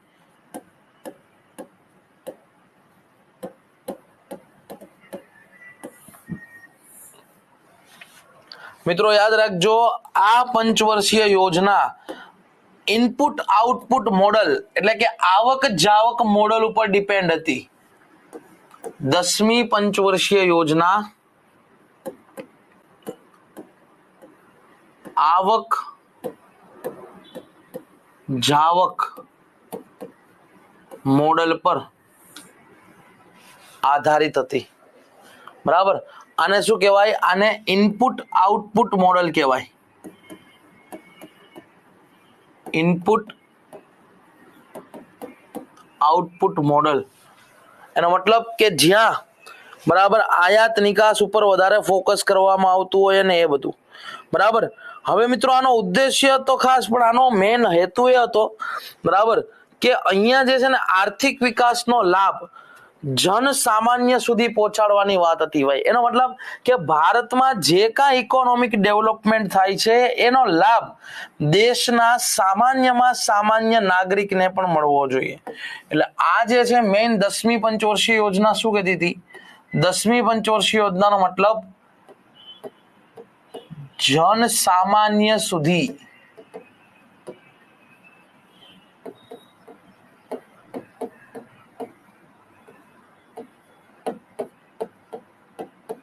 વિકાસનો લાભ પહોંચાડવો. એનો મતલબ કે તમે ભલે તમે એકદમ સામાન્ય સિટીઝન છો, તમે કોમન પીપલ છો, પણ તમને પણ શું આવવો જોઈએ ભાઈ, તો કે તમારા સુધી પણ વિકાસનો લાભ પહોંચવો જોઈએ. અને વિકાસનો લાભ પહોંચવાથી મતલબ શું છે, તો વિકાસનો લાભનો મતલબ છે કે તમને સારું સ્વાસ્થ્ય મળવું જોઈએ, તમને સારું શિક્ષણ મળવું જોઈએ, તમને સારી રોજગાર સુવિધા મળવી જોઈએ, તમને પ્રશિક્ષણ સ્કિલ મળવી જોઈએ, અને એનાથી તમારા જીવન ધોરણમાં સુધાર થવો જોઈએ. તો વિકાસનો લાભનો મતલબ સામાન્ય લોકોના જીવન ધોરણ સ્તરમાં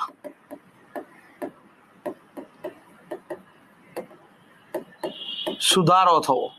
કારણ કે જો તમારી પાસે બધા સંસાધનો આવે ને તો ઓટોમેટિક તમારી ક્વોલિટી ઓફ લાઈફ ચેન્જ થઈ જાય. અમુક લોકો પાસે કાંઈ ન હોય પણ અચાનકથી પૈસા આવવા માંડે અને લખપતિ ને કરોડપતિ ને બને ને, એના પછી એનું જે બરાબર છે જીવન ધોરણ છે, જે સ્ટાન્ડર્ડ ઓફ લિવિંગ જે છે એ આખું બદલી જાય ભાઈ, બરાબર. એટલે અહીંયા મિત્રો ખાસ યાદ રાખજો કે ભાઈ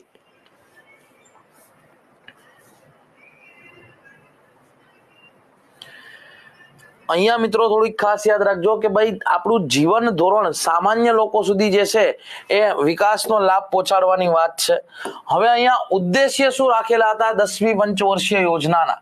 તો 10મી પંચવર્ષીય યોજનાનો પહેલો મુખ્ય હેતુ જ એ હતો, 10મી પંચવર્ષીય યોજનાનો પહેલો ઉદ્દેશ્ય હતો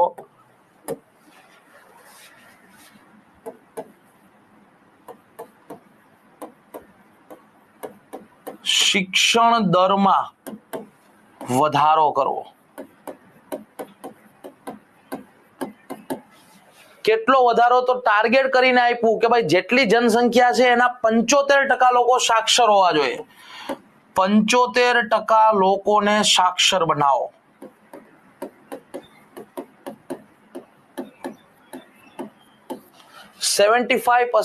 આપણી જેટલી પોપ્યુલેશન છે એના 75% લોકો સાક્ષર હોવા જોઈએ. શિક્ષણના દરમાં વધારો કરવો. બીજું, ભારતમાં ફોરેસ્ટ કવર વધારવું. ફોરેસ્ટ કવરમાં વધારો કરવો. કેટલા ટકા સુધી? તો કે 25% સુધી. ભારતની જે કુલ જમીન છે એના 25% સુધી આપણે શું કરવું? તો કે ફોરેસ્ટ કવર કરવું. બરાબર. હવે તમે જો આપણે રાષ્ટ્રીય વન નીતિ અપનાવી છે એમાં આપણે ટાર્ગેટ શું રાખ્યો તો ખબર છે કોઈને? આપણે જે રાષ્ટ્રીય વન નીતિ અપનાવી છે એમાં આપણે શું ટાર્ગેટ રાખ્યો તો ખબર છે?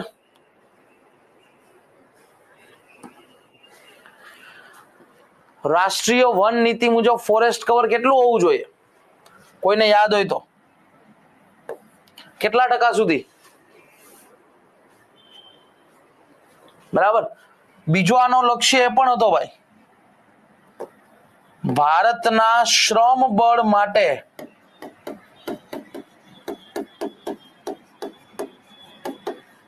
રોજગાર સર્જન વધારવું. Yes, very good, very good, very good. ના, 30% નહીં. રાષ્ટ્રીય વન નીતિ મુજબ આપણે ફોરેસ્ટ કવર 33% કરી દેવાનું છે.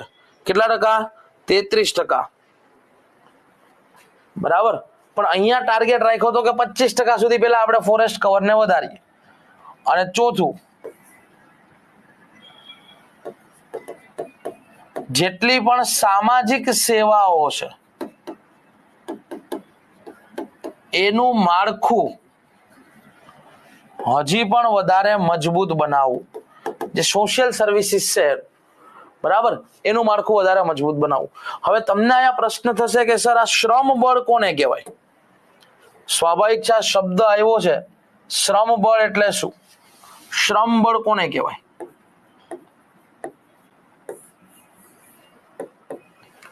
બરાબર. તો મિત્રો યાદ રાખજો, શ્રમ બળનો મતલબ થાય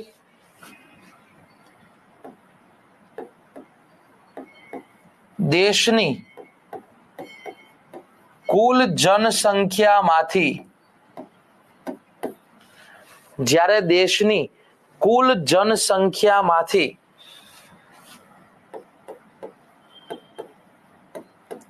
નિર્ભર જનસંખ્યાને બાદ કરી દો, નિર્ભર જનસંખ્યાને બાદ કરી દો તો એને શ્રમ બળ કહેવામાં આવે. તો હવે તમે કહેશો કે આ નિર્ભર જનસંખ્યા કોને કહેવાય? આ નિર્ભર જનસંખ્યા એટલે શું? તો યાદ રાખજો મિત્રો, 0 થી લઈ અને 15 વર્ષ સુધીના બાળકો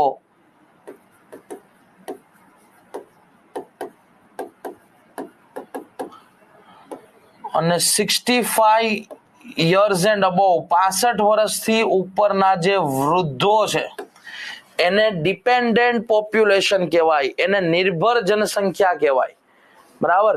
0 થી 15 વર્ષ સુધીના બાળકો અને 65 વર્ષથી વધુ ઉંમરના જે છે એ લોકોને શું કહેવાય? નિર્ભર જનસંખ્યા કહેવાય.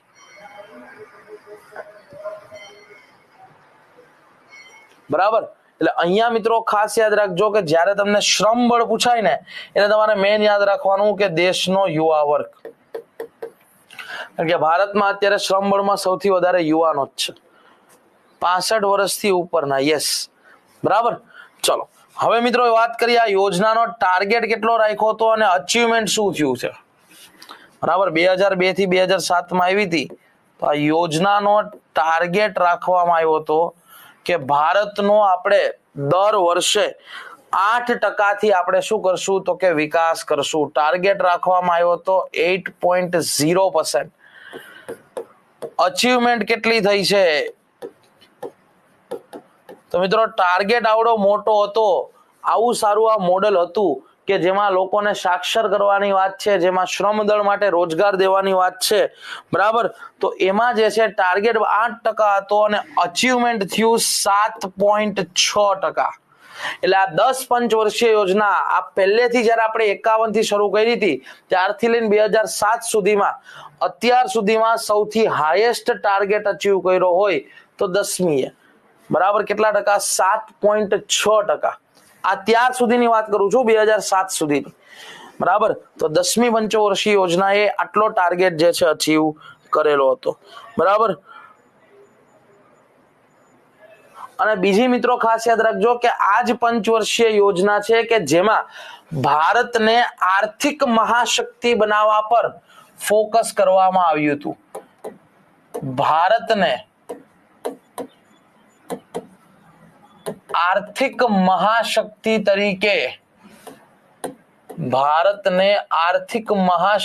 તરીકે બરાબર છે સામેલ કરેલું હતું. 10મી પંચવર્ષીય યોજનાની સિદ્ધિઓ.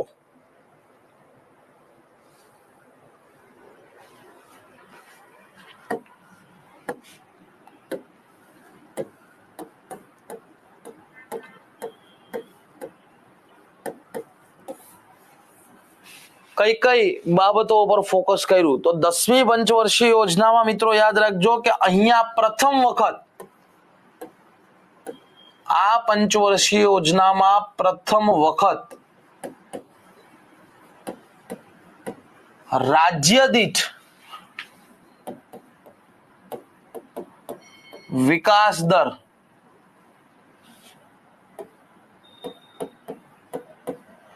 અલગ કરવાની વ્યવસ્થા ઊભી કરવામાં આવી. એટલે આ યોજનાથી નક્કી કરવામાં આવ્યું કે આપણે ભાઈ રાજ્ય દીઠ જોઈએ પર સ્ટેટ કે કેનો વિકાસ દર સારો છે. એટલે રાજ્ય દીઠ વિકાસ દર અલગ કરવાની શું થઈ? બરાબર, તો કે વ્યવસ્થા થઈ. હા, આ યોજના એક રીતે આમ ગણો તો બરાબર સફળ એ ગણાય, કારણ કે હજી સુધી આ 10 પંચવર્ષીય યોજનામાંથી સૌથી હાઈએસ્ટ આને કર્યું છે. એટલે એક રીતે આને સફળ કહેવાય, પણ ટેકનિકલી જોવા જાવ તો આ નિષ્ફળ છે. શું કામ? કારણ કે ટાર્ગેટ 8% નો હતો, અચીવમેન્ટ 7.6%ની છે, પણ અચીવમેન્ટ બહુ સારી છે. એટલા માટે જનરલી આ યોજનાને આપણે બધા સફળ યોજના કહીએ છીએ, બરાબર. તો પહેલી વખત રાજ્ય દીઠ વિકાસ દર અલગ કરવાની વ્યવસ્થા ઊભી કરવામાં આવી. બીજું મિત્રો યાદ રાખજો કે આ બરાબર છે અંતર્ગત યોજના અંતર્ગત મનરેગા કાર્યક્રમ શરૂ થયો. મનરેગા કાર્યક્રમ, હવે મનરેગાનું ફૂલ ફોર્મ આવડવું જોઈએ, બરાબર. તો મનરેગાનું ફૂલ ફોર્મ થશે Mahatma Gandhi national rural employment guarantee act. Mahatma Gandhi national rural employment guarantee act, આની વાત થઈ, બરાબર. એના પછી મિત્રો યાદ રાખજો રાજકોષીય ખાધને નિયંત્રિત કરવા માટે FRBM એક્ટ પસાર કરવામાં આવ્યો. આ ત્રીજું, આ જ પંચવર્ષીય યોજનામાં FRBM એક્ટ પસાર થયો. હવે FRBM નું ફૂલ ફોર્મ શું થશે? તો કે FRBM નું ફૂલ ફોર્મ થશે fiscal responsibility and budgetary management act. FRBM act, fiscal responsibility and budgetary management act. બરાબર, કે જેનું કામ શું હતું, જેનું કામ ભારતમાં જે ફિસ્કલ ડેફિસિટ વધી રહી હતી, રાજકોષીય ખાધ, એના ઉપર નિયંત્રણ મૂકવાનું હતું. રાજકોષીય ખાધ, ફિસ્કલ ડેફિસિટ શું આવે હું તમને આગળ સમજાવીશ. તો એને કંટ્રોલ કરવાની વાત હતી. બરાબર, ઉર્જા ક્ષેત્ર ઉપર ફોકસ કરવામાં આવ્યું અને આની અંતર્ગત જ સર્વ શિક્ષા અભિયાનની પણ વાત કરવામાં આવી. આની અંતર્ગત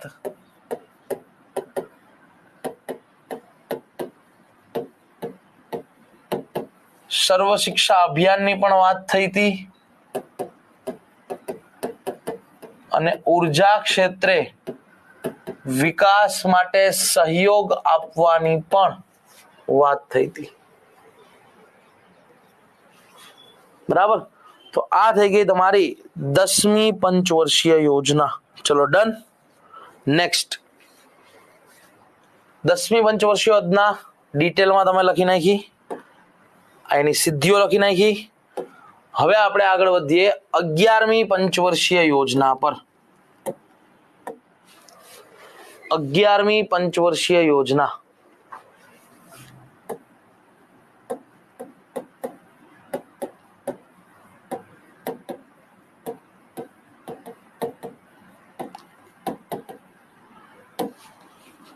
અગિયારમી પંચવર્ષીય યોજના. જો મિત્રો આના કાર્યકાળની વાત કરીએ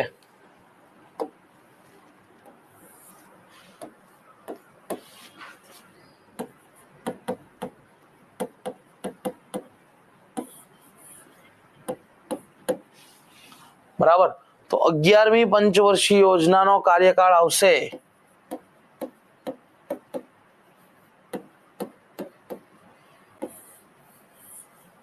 2007 થી 2012. મિત્રો યાદ રાખજો, આ પંચવર્ષીય યોજનામાં સમાવેશી વિકાસ આની વાત કરવામાં આવી હતી. 11મી પંચવર્ષીય યોજનાએ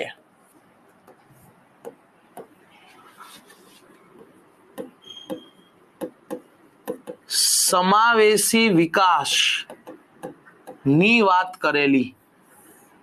ઇન્ક્લુઝિવ ડેવલપમેન્ટ, સમાવેશી વિકાસ. તો હવે સમાવેશી વિકાસ કોને કહેવાય? તો મિત્રો સમાવેશી વિકાસનો મતલબ થાય સમાજના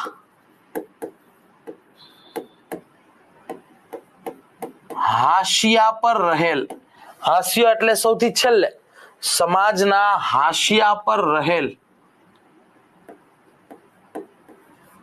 સમુદાય અથવા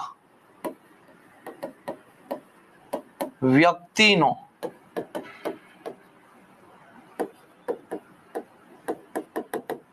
વિકાસ કરવો. એટલે જે સમાજમાં હાવ છેલ્લે છે, જે એકદમ પછાત છે, જે છેવાડાનો માનવી છે, એને પણ વિકાસના લાભ મળે, એનું પણ કલ્યાણ થઈ શકે, તો એને શું કહેવાય? એને જે છે એ સમાવેશી વિકાસ કહેવાય. બરાબર, એટલે એનો મતલબ કે સમાજમાં જે હાશિયા પર રહેલો છે એનો વિકાસ થાય, એનું શું થાય ભાઈ? કલ્યાણ થાય. તો એને કહેવાશે સમાવેશી વિકાસ. બરાબર, પછી 11મી પંચવર્ષીય યોજનાએ કઈ બાબત ઉપર સૌથી વધારે ધ્યાન આપ્યું? તો આ પંચવર્ષીય યોજનાએ જે તમે વિકાસ કરો છો, જે ડેવલપમેન્ટ કરો છો, પ્રક્રિયાને ઝડપી બનાવવાની વાત કરી. એટલે વિકાસની પ્રક્રિયાને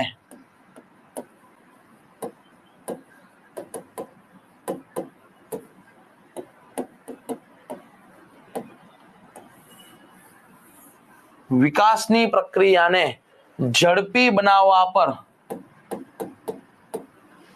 ફોકસ કરવામાં આવ્યું કે જલ્દીથી તમે ડેવલપમેન્ટ ઉપર કામ કરો. બરાબર, હવે મિત્રો આનો ઉદ્દેશ્ય શું છે? તો આનો ઉદ્દેશ્ય મિત્રો બરાબર છે, પહેલા વહેલા તો 11મી પંચવર્ષીય યોજના એના જો ટાર્ગેટ અથવા એના ઉદ્દેશ્યની જો હું વાત કરું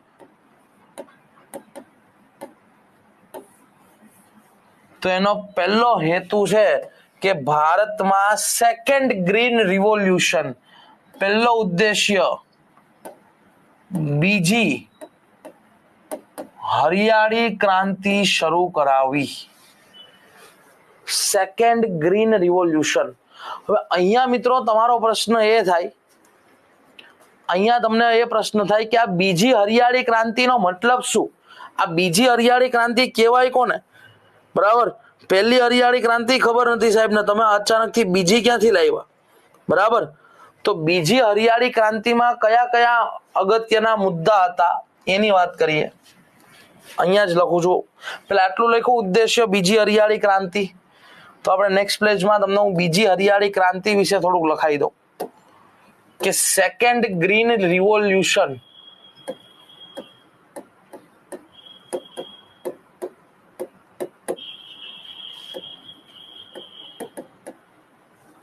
સેકન્ડ ગ્રીન રિવોલ્યુશન, બીજી હરિયાળી ક્રાંતિથી શું મતલબ છે? તો બીજી હરિયાળી ક્રાંતિનો પહેલો મતલબ તો એ જ છે કે ભાઈ રાષ્ટ્રીય કૃષિ ઋણ માફ કરી દેવું. બરાબર, એટલે પહેલું જે છે ખેડૂતોને ક્રેડિટ ફેસિલિટી મળવી જોઈએ એટલે એને પહેલો સ્ટેપ લીધો, રાષ્ટ્રીય કૃષિ ઋણ માફી. બરાબર, પછી તો કે આની અંતર્ગત ખાદ્યાન્ન માટે અલગથી એક કાર્યક્રમ શરૂ કરવામાં આવ્યો, રાષ્ટ્રીય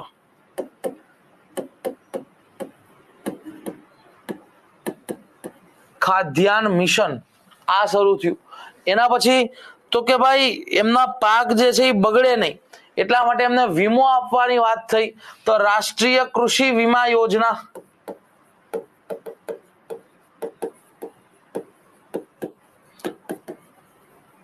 દરેક ખેડૂતોને શું આપવું પડે ભાઈ ફરજિયાત? તો કે દરેક ખેડૂતોને તમે વીમા કવચ આપો. એટલું જ નહીં, ખેડૂતોની આવક વધે તો એટલા માટે એ લોકો બાગાયતી પાક ઉપર જાય, તો રાષ્ટ્રીય બાગાયતી મિશન.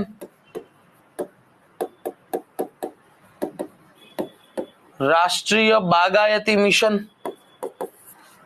જે પણ સેકન્ડ ગ્રીન રિવોલ્યુશન નો એક પાર્ટ છે. અને રાષ્ટ્રીય કૃષિ વિકાસ નીતિ. બરાબર, રાષ્ટ્રીય કૃષિ નિકાસ નીતિ.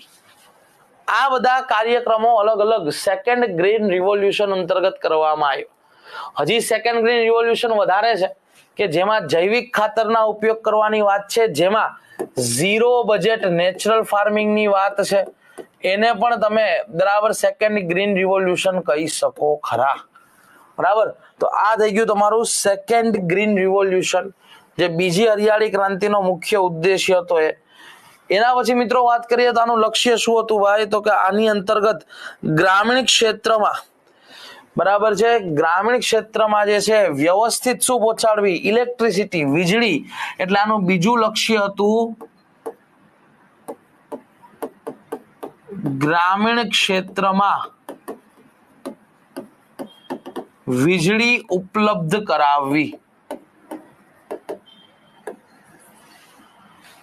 ગ્રામીણ ક્ષેત્રે વીજળી, બરાબર છે, શું કરવાનું? તો કે ભાઈ ગ્રામીણ ક્ષેત્રે વીજળી એ પહોંચાડવાની વાત છે. એના પછી ત્રીજો આનો મુખ્ય લક્ષ્ય શું હતો ભાઈ? તો કે જ્યાં સુધી યોજના પતે છે ત્યાં સુધી 7 કરોડ નવા રોજગાર સર્જન કરવા. એટલે કે યોજનાના અંત સુધીમાં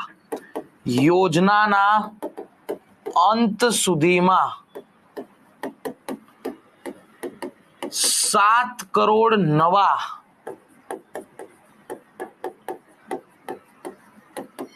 રોજગારનું સર્જન કરવું.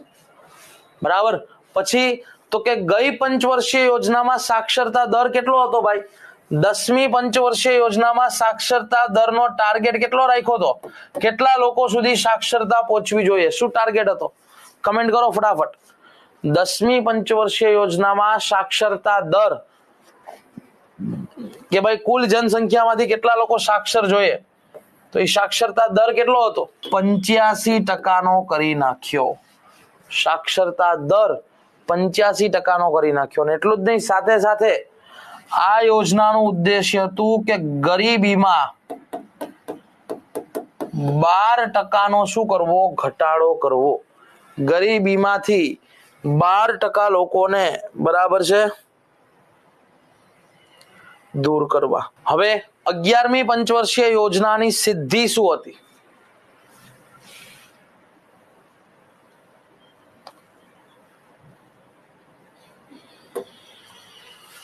11મી પંચવર્ષીય યોજનાની સિદ્ધિઓ.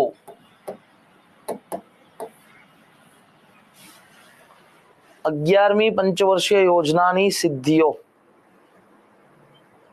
મહિલાઓને અનામત 33%. હા, ચલો તો આની સિદ્ધિઓમાં મિત્રો પહેલું લખજો.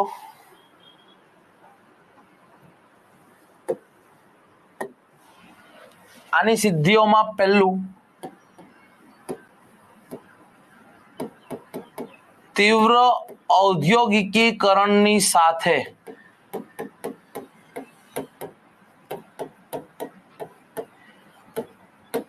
ગરીબીમાં ઘટાડો થયો. જો અહીંયા ટાર્ગેટ ની લખાવતા ભૂલી ગયો. ટાર્ગેટ મિત્રો કેટલો રાખ્યો હતો? તો ટાર્ગેટ યાદ રાખજો, આ યોજનાનો અત્યાર સુધીનો સૌથી, આ જેટલી પણ પંચવર્ષીય યોજના છે એનો અત્યાર સુધીનો સૌથી મોટો ટાર્ગેટ રાખ્યો તો 8.1%. ટાર્ગેટ રાખ્યો તો 8. ઓહો, દેખાતું નહીં, એક જ મિનિટ હો, પેન ચેન્જ કરી નાખું ભાઈ. ટાર્ગેટ રાખ્યો તો 8.1%. અચીવમેન્ટ શું છે? કેટલો પ્રાપ્ત થયો? તો અચીવમેન્ટ થયો 7.9%. અચીવમેન્ટ થયું છે 7.9%. અને મિત્રો યાદ રાખજો, અત્યાર સુધીની 12 પંચવર્ષીય યોજનામાંથી સૌથી હાઈએસ્ટ જો કોઈ ગ્રોથ રેટ અચીવ કર્યો હોય તો એ આ 11મી પંચવર્ષીય યોજના એ છે. બરાબર, હાઈએસ્ટ અચીવમેન્ટ છે. હાઈએસ્ટ અચીવમેન્ટ અત્યાર સુધી કોઈ પણ પંચવર્ષીય યોજનાએ 7.9%ના દરે જે છે વૃદ્ધિ નથી કરી, પણ 11મી પંચવર્ષીય યોજનામાં. એટલે આ પણ તમને પૂછવાના ચાન્સીસ છે હો. બરાબર, આ પણ તમને પૂછવાના ચાન્સીસ છે. બરાબર, ચલો તો તીવ્ર ઔદ્યોગિકરણ ઉપર ફોકસ કરવામાં આવ્યું. પછી બીજું તો કે ભાઈ મહિલા અને પુરુષો વચ્ચે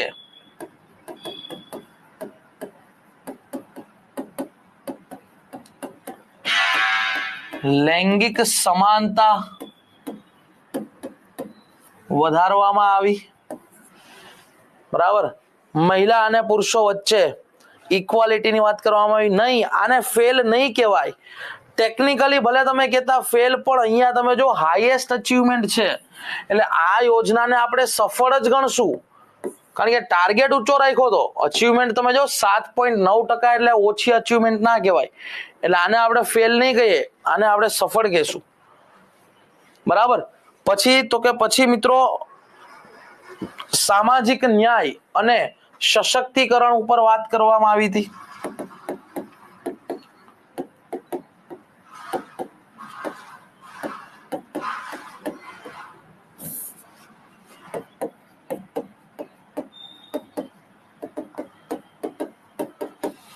પછી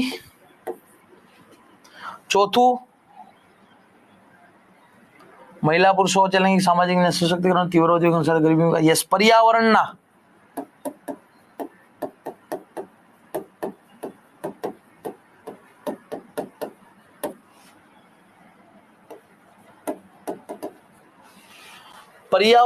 સંરક્ષણને મહત્વ આપવામાં આવ્યું અને અનિવાર્ય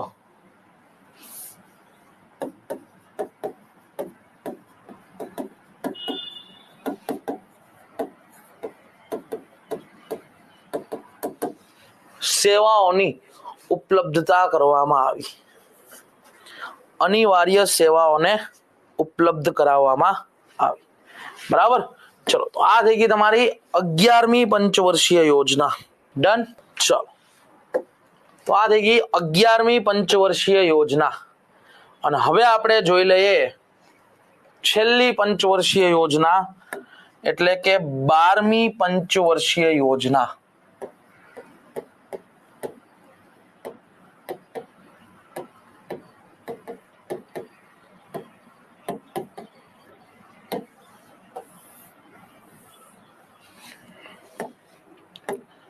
12મી પંચવર્ષીય યોજના.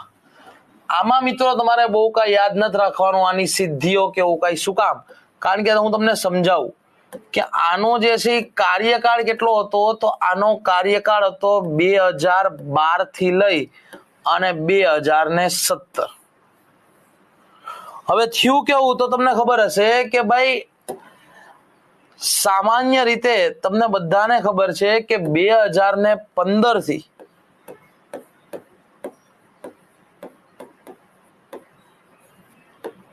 આયોજન પંચના બદલે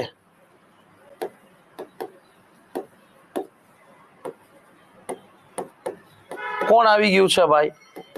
તો કે નીતિ આયોગ આવી ગયું છે.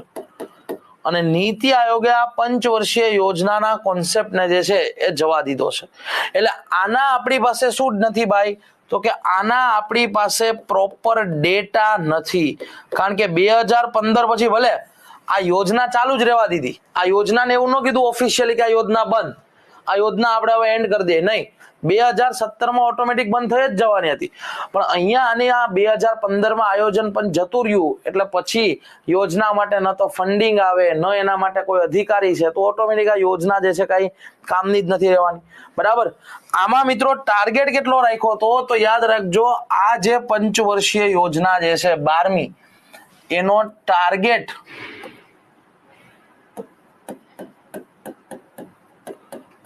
10% રાખવામાં આવ્યો હતો. પરંતુ અચીવમેન્ટના ડેટા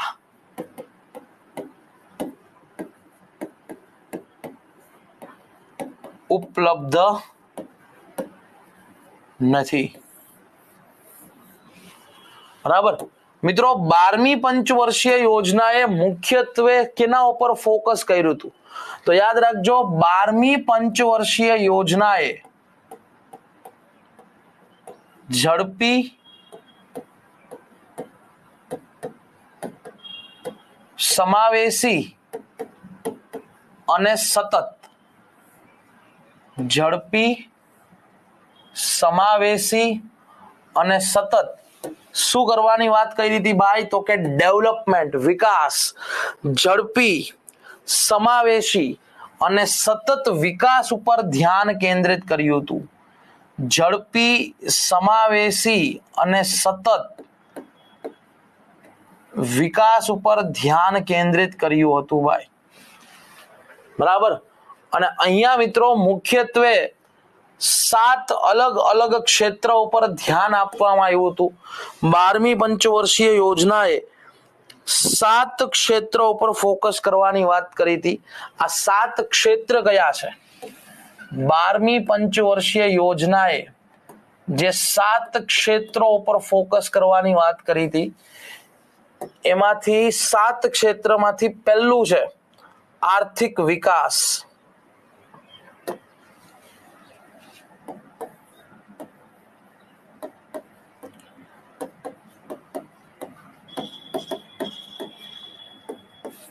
મેઇન ટાર્ગેટ શું હતો? ભારતનું શું થવું જોઈએ? ઇકોનોમિકલ ડેવલપમેન્ટ થવું જોઈએ, આર્થિક વિકાસ. બરાબર. પછી તો કે બીજું જે છે, આને એ ધ્યાન રાખ્યું હતું ભાઈ કે ગરીબી અને બરાબર ગરીબી નાબૂદી થવી જોઈએ અને રોજગાર સર્જન થવું જોઈએ. એટલે આનું બીજું જે છે ક્ષેત્ર હતું ગરીબી નાબૂદી અને રોજગાર સર્જન. આનું જે ત્રીજું ક્ષેત્ર જે કામનું હતું એ હતું શિક્ષણ, એજ્યુકેશન ઉપર વાત કરેલી હતી ભાઈ. આનું જે ચોથું ક્ષેત્ર હતું એ હતું સ્વાસ્થ્ય, કારણ કે સારું એજ્યુકેશન અને સારું હેલ્થ હશે એ જ રાષ્ટ્રના નાગરિકો હ્યુમન રિસોર્સિસ કહેવાશે. અને હ્યુમન રિસોર્સિસના આધારે જ તમે શું કરી શકશો ભાઈ? તો કે તમે જે છે ભારતનો વિકાસ કરી શકશો. પાંચમું, ગ્રામીણ ક્ષેત્રમાં, કારણ કે ભારત હકીકતે ગામડામાં વસે છે, ભારતની મેજોરિટી જનસંખ્યા ગામડામાં છે, તો ગ્રામીણ ક્ષેત્રમાં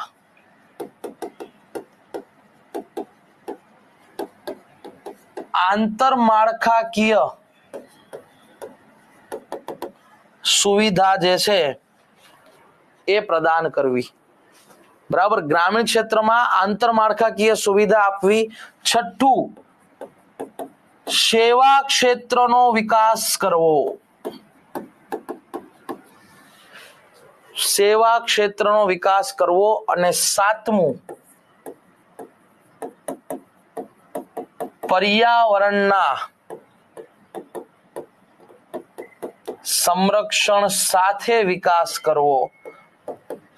પર્યાવરણના સંરક્ષણ સાથે વિકાસ કરવો. એનો મતલબ કે ટકાઉ વિકાસની વાત કરે છે, સસ્ટેનેબલ ડેવલપમેન્ટની વાત કરે છે. બરાબર, તો આ મિત્રો થઈ ગઈ તમારી 12મી પંચવર્ષીય યોજના. આમાં વધારે કાંઈ યાદ રાખવાનું નથી. ડન. તો આપણે મિત્રો આજે બરાબર છે બધી જ પંચવર્ષીય યોજના અહીંયા કમ્પ્લીટ કરી નાખી. બરાબર, અહીંયા તમે જોઈ શકો છો કે આજે આપણે ક્યાંથી શરૂ કરી હતી, તો આજે આપણે 7મી પંચવર્ષીય યોજનાથી શરૂઆત કરી હતી. બરાબર, 7મી પંચવર્ષીય યોજના એ કમ્પ્લીટ કરી. પછી મેં તમને 1990 ની આસપાસ ભારતની પરિસ્થિતિ કીધી, પછી વાર્ષિક યોજનાઓ આવી, એના પછી આપણે 8મી પંચવર્ષીય યોજના જઈ, પછી 9મી પંચવર્ષીય યોજનાને કવર કરી, એના 5 ક્ષેત્ર જોયા, 7 એની મૂળભૂત આવશ્યકતાઓની વાત કરી, 10મી પંચવર્ષીય યોજના કમ્પ્લીટ કરી, 11મી પંચવર્ષીય યોજના અને 12મી પંચવર્ષીય યોજના. બરાબર, જો આનો ડેટા આપણી પાસે નથી એટલે આ એવું તમને કોઈ નહીં પૂછે કે સફળ રહી કે અસફળ રહી. આનો ડેટા આપણી પાસે નથી. બરાબર, એટલા માટે. ચલો, તો આજે મિત્રો અહીંયા સુધી રાખીએ. આઈ હોપ સો કે આજના લેક્ચરમાં તમને મજા આવી હશે. નેક્સ્ટ લેક્ચરમાં આપણે આયોજન પંચ અને નીતિ આયોગની વાત કરશું કે એવી કઈ ખામી હતી કે આયોજન પંચને ડિસકન્ટિન્યુ કરી અને નીતિ આયોગ બનાવવું પડ્યું, અને નીતિ આયોગ કઈ રીતે કામ કરે છે, એનું સ્ટ્રક્ચર શું છે, કયા કયા રિપોર્ટ બહાર પાડે છે, એ બધી બાબતોની ચર્ચા કરશું આવતા લેક્ચરમાં. અહીંયા સુધી બધાને ક્લિયર છે ભાઈ? આટલું બધાને ખ્યાલ આવી ગઈ? કેવો લાગ્યો આજનો લેક્ચર? બધું કમ્પ્લીટ સમજાઈ ગયું ભાઈ? તો મળીએ આપણે નેક્સ્ટ લેક્ચરમાં. ત્યાં સુધી તૈયારી કરતા રહેજો, વાંચતા રહેજો, અને બરાબર છે ઇકોનોમિક્સ રિલેટેડ કોઈ ટેન્શન ના લેતા. હું અહીંયા છું. ચલો, જય હિન્દ, જય ભારત, વંદે માતરમ.